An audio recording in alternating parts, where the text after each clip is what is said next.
આજરોજ અહીંયા મરકંડેશ્વર મંદિરની પાસે પ્રતાપનગર ગણપતિ ઉત્સવના મંદિર પાસે સાગરભાઈ એડવોકેટ બુચેરામ રામલુ માસ્ટર અને તેલુગુ સમાજના સભ્યો દ્વારા એક સુંદર કોમી એકતાનું આયોજન કરવામાં આવેલ હતું, જેમાં એમને આમંત્રણ આપ્યું હતું, જેમાં અમે સાગરભાઈ અને અહીંયાના જે આગેવાનો છે એમને સ્વાગત કરી કોમી એકતા ભાઈચારાના માહોલમાં લિંબાયતના ગણેશ ઉત્સવ તેમજ ઈદે મિલાદનું જુલુસ સંપન્ન થશે એવી કોમી એકતાના ભાઈચારા સાથે અહીંયા એક પ્રોગ્રામ સુંદર આયોજન કરવામાં આવેલું હતું। તેના માટે સાગરભાઈ વેલદી એડવોકેટ તેમજ બુચેરામ રામલુ અને તેમજ સોમૈયાભાઈ ગોને તેમજ અહીંયાના લિંબાયતના તેલુગુ સમાજ વતી અમે ખૂબ આભાર વ્યક્ત કરીએ છીએ કે આવું સુંદર આયોજન કરીને ખૂબ એમણે મોટું કામ કર્યું છે અને સુરતમાં જે આવનારા દિવસોમાં સુરતમાં પણ આવી જ રીતે ઉજવણી થાય, કોમી એકતા ભાઈચારા સાથે બધા તહેવારો ઉજવવામાં આવે એની જે ખૂબ ઉપયોગી કામ કર્યું છે તે બદલ અમે ખૂબ ખૂબ અભિનંદન પાઠવીએ છીએ।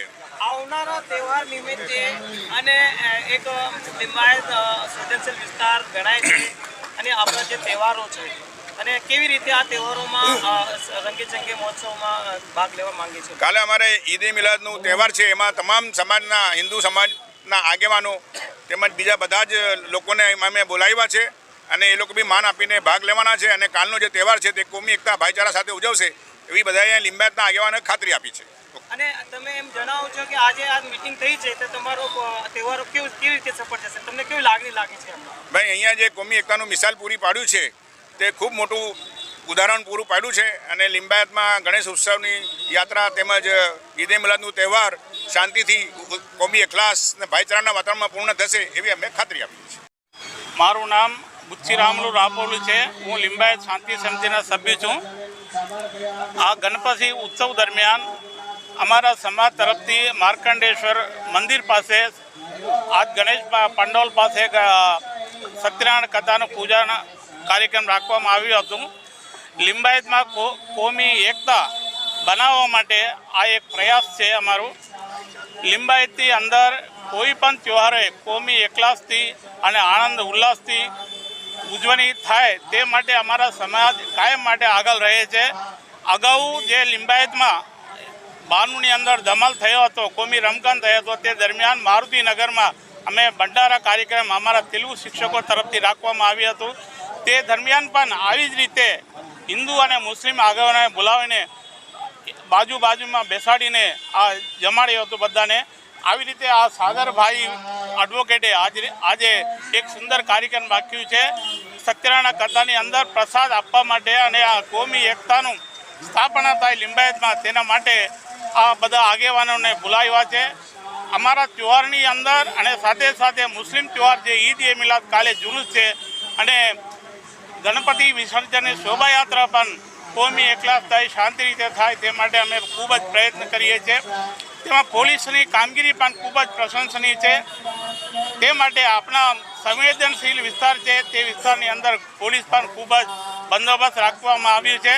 પોલીસનો બંદોબસ્ત રાખવામાંથી અને સાથે સાથે અહીંયાના સ્થાનિક લોકોના સહકારથી પણ આપણે યોગદાન આપે તો આપણે પ્રયત્ન કરીએ તો સારી રીતે સુંદર રીતે આનંદ ઉલ્લાસ સાથે આ તહેવાર પૂરું થાય તે માટે અમે આ સત્યનારાયણ પૂજાની કાર્યક્રમ સાથે આજે હિન્દુ અને મુસ્લિમોના જે પર્વ છે આ પર્વની અંદર મુલાકાત કરવા માટે બોલાવ્યા છે।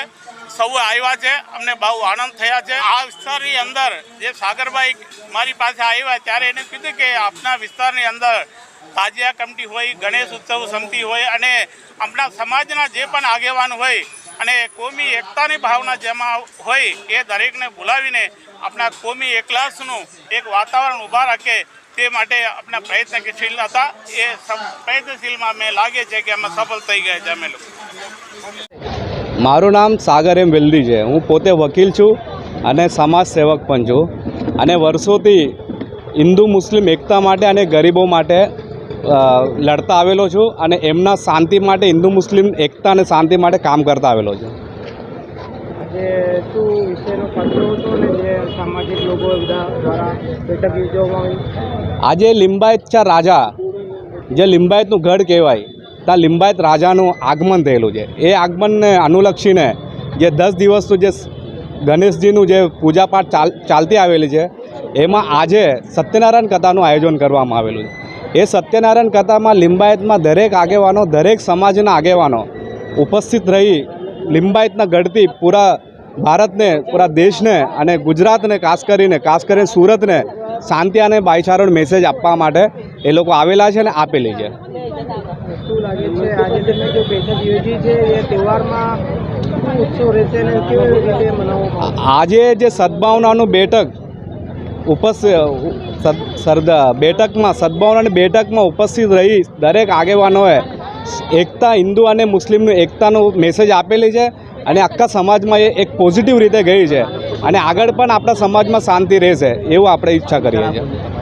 સુરત માટે કયા મેસેજ પૂરા સુરતમાં પૂરા ગુજરાતમાં હું મેસેજ આપવા માગું છું. હિન્દુ મુસ્લિમ વર્ષોથી સાથે રહેતા આવેલા છે, એકબીજા પ્રત્યે માન છે, એકબીજાના ધર્મોને એક આધાર પણ છે, પણ કેટલાક લોકો સમાજમાં અશાંતિ ફેલાવવા માટે કોશિશ કરી રહેલ છે.